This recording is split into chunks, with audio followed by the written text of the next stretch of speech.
ഇന്നത്തെ കേരളം നമ്മുടെ രാജ്യത്തിന് മുന്നിലൊരു മാതൃകയാണ്. അതായത് വർഗീയ സംഘർഷങ്ങളില്ല, വർഗീയ കലാപങ്ങളില്ല. എന്നാൽ അതിൽ നിന്ന് വ്യത്യസ്തമായ ചിത്രം കേരളത്തിലുണ്ടായിരുന്നു. അതാണ് സഖാവ് എ കെ ബാലൻ ഓർമ്മിപ്പിച്ചത് എന്നാണ് ഞാൻ കരുതുന്നത്. ഇപ്പോൾ മാറാട് കലാപത്തെക്കുറിച്ച് പറഞ്ഞല്ലോ, അതിനിഷ്ഠുരമായ ഒരു കലാപമായിരുന്നല്ലോ അത്.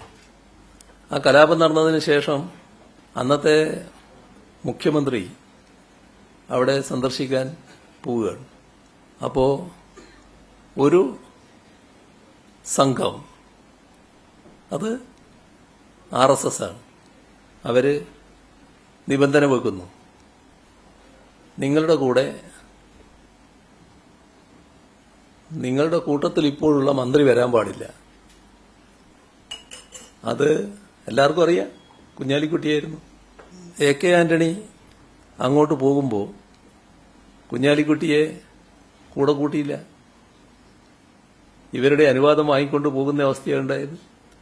UDFന്റെ നിലപാടുകളുടെ ഭാഗമായാണ് വർഗീയ പ്രശ്നങ്ങൾ ആളിക്കത്തുന്ന നിലയുണ്ടായത്.